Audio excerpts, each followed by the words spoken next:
পৃথিবীর সবচেয়ে উত্তপ্ত জায়গায় যেভাবে মানুষ বসবাস করে। বিশ্বের সবচেয়ে বিপজ্জনক স্থানের মধ্যে অন্যতম হল ডেথ ভ্যালি। নাম শুনে নিশ্চয়ই বুঝতে পারছেন স্থানটি কতটা ভয়ঙ্কর। 2018 সালের জুলাইয়ে পৃথিবীর সবচেয়ে উষ্ণতম স্থানের তকমা অর্জন করে ডেথ ভ্যালি। সবচেয়ে উষ্ণতম মাসের রেকর্ড হিসেবে ওই বছরের একটানা 4 দিন 127 ডিগ্রি ফারেনহাইট তাপমাত্রা ধরা পড়ে, যা তাপমাত্রার সর্বোচ্চ রেকর্ড। ডেথ ভ্যালি ক্যালিফোর্নিয়া এবং নেভাদা সীমান্তে অবস্থিত। বিশ্বের সবচেয়ে তাপমাত্রা বিরাজ করে ডেথ ভ্যালির মরুভূমিতে। এটি বিশ্বের অন্যতম উষ্ণ স্থান হিসেবে পরিচিত। মধ্যপ্রাচ্য এবং আফ্রিকাতে কেবল কয়েকটি মরুভূমি আছে যেখানে গ্রীষ্মে তাপমাত্রা শীর্ষে পৌঁছায়। ডেথ ভ্যালি ন্যাশনাল পার্কে কাজ করেন ব্রান্ডি স্টুয়ার্ট। পার্কের কমিউনিকেশন বিভাগের গুরুত্বপূর্ণ দায়িত্বে তিনি বলেন, এখানে এখন যেরকম গরম পড়ছে, আমরা সবাই আমাদের ধৈর্য হারিয়ে ফেলছি। আপনি যখন বাইরে যাবেন, মনে হবে যেন আপনার মুখে অনেকগুলো হেয়ার ড্রায়ারের গরম বাতাস এসে পড়ছে।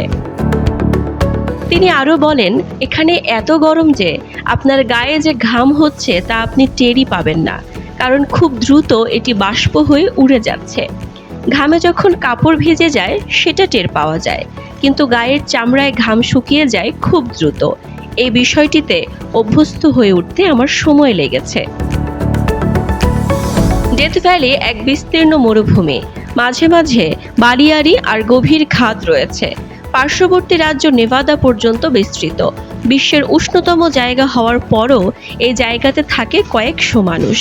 গ্রীষ্মের সময় তাদের বেশিরভাগ সময় ঘরের ভেতরেই কাটে, তবে অনেকে পাহাড়ের দিকে চলে যায় যেখানে তাপমাত্রা কিছুটা কম।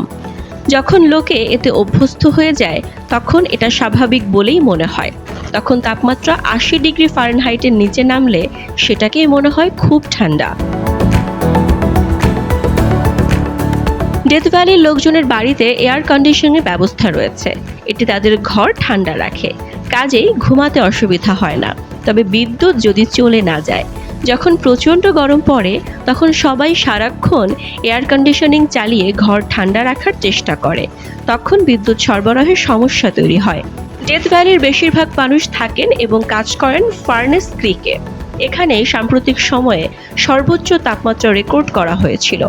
এই জায়গাটা সমুদ্র সমতল থেকে প্রায় 280 ফুট নিচু একটি বেসিনের মতো, চারিদিকে উঁচু এবং খাড়া পাহাড় দিয়ে ঘেরা। ক্রিস্টোফার বার্ট আবহাওয়া বিষয়ক ইতিহাস নিয়ে কাজ করেন।